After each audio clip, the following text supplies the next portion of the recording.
Kaspari. I'm here in Edison, New Jersey at the Apollon Gym. This is actually the gym that I first started training at when I was 15 years old. And I got to tell you, when you train in this gym, it's like Eye of the Tiger.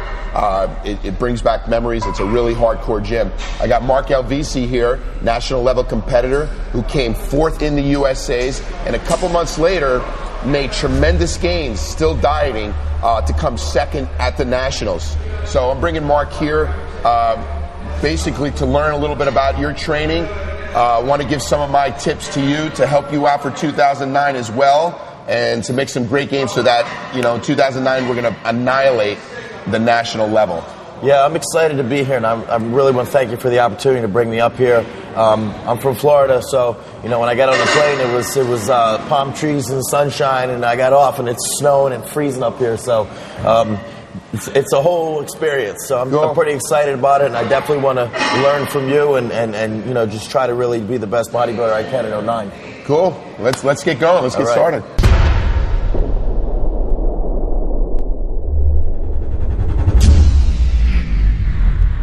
Judgment Day.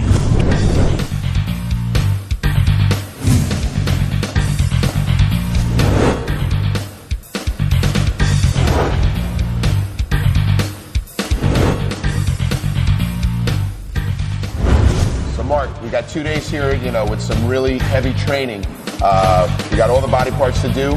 We're going to start with chest, so tell me a little bit about what we're going to be doing.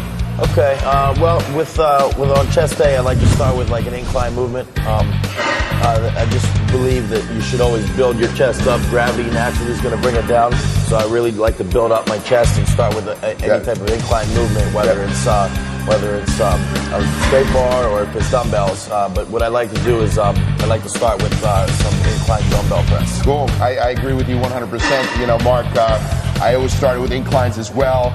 It's funny thing is a big amateur mistake is doing bench presses because it's a real ego movement. They do a lot of benches. They end up having droopy chest.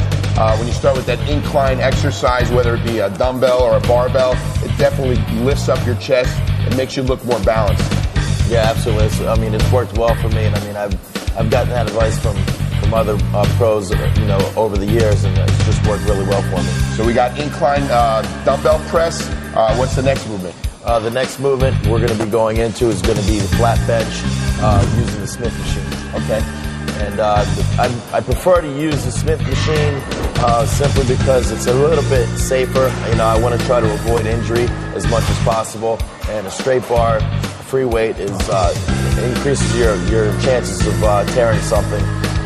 So it's a little bit more stable, as well as the fact I can focus on putting more weight on the bar and just concentrate on feeling the muscle working and pressing with my pecs. Definitely. I love the Smith machine as well. Some of my training where I use the Smith machine, you can actually, put stoppers on it, and if you have a weakness, say, on the way up, you can actually have it stop halfway down, so that when you're doing your chest, if you need to increase that strength in that short movement, you can actually just do benching with the Smith machine to that point, which you can't do that with a regular bar. Or you can get strength from the beginning movement using a Smith machine. So yeah, I just like you, I believe that's a great exercise to use. It's going to prevent injuries. You're going to be able to concentrate and really squeeze the chest the whole time that you're using a Smith machine press as opposed to doing a barbell press. Yeah. Where are we going after that? After that, we're going to go back and do another incline movement. We're going to go to incline flies with some dumbbells. And that's, again, another movement where I like to hit the upper chest before I go in to do another flat movement. So we're going to an isolation exercise. And again, I love to do the fly movements. Myself, I would do like an incline press with an incline fly, or I would do pre-exhaustion of doing the fly first and then to a press. But that's a great thing to move it around. So we got 2 basic exercises going into an isolation exercise. Right. Incline flies, and then after that.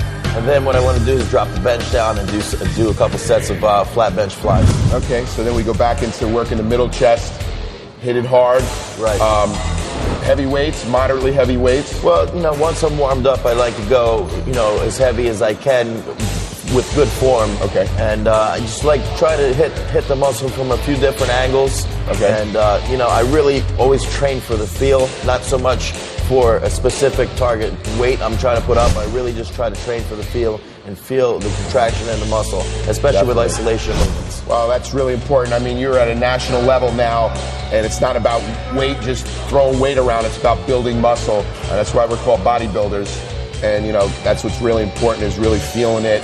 8 to 10 reps, 6 to 8. What's your feeling? I typically stay in the 10 to 12 rep range. Well, that's usually, you know, where it's if I can do more than 12, then I need to go a little bit heavier. So I just try to stick right around. I believe the same thing. You know, I would cycle my training as well. 6 to 8s, I would do that for a month, and then go 8, 10, and 12. You know, for another month, going back and forth with that. But that's a great thing. And then your final movement is an isolation movement. Okay. And for chest, I would pick like pec deck, or you know, some type of cable fly, or anything that's going to give you more of an isolation. And the difference is, you pick a weight that you can get for 12 to 15 reps, and then you do 7 sets of 12 to 15 reps. I always go for 15. But you only rest for 30 seconds in between each set. Wow, so what you're doing is basically gorging the muscle with blood and constantly just getting more and more blood into that muscle. So I guess the principle is basically getting that muscle to expand more than what it's used to being. Well, that's the point, is you want to try to force as much blood, fluid, and nutrients that's going to be in your bloodstream into that muscle that you're training. And the good thing is, in the beginning of the workout, you can focus on compound movements and moving maximum amount of weight. Okay. Because obviously, to grow a lot of muscle, you've got to move a lot of weight. Yeah. But then finishing off with that, the more of a pump and pushing all that blood into the muscle, it really helps give you more of a fullness and more of a roundness. It's going to help stretch the fascia, which can restrict your muscle growth. And it's worked really well for me. And you know, I'm excited about doing it for a full year.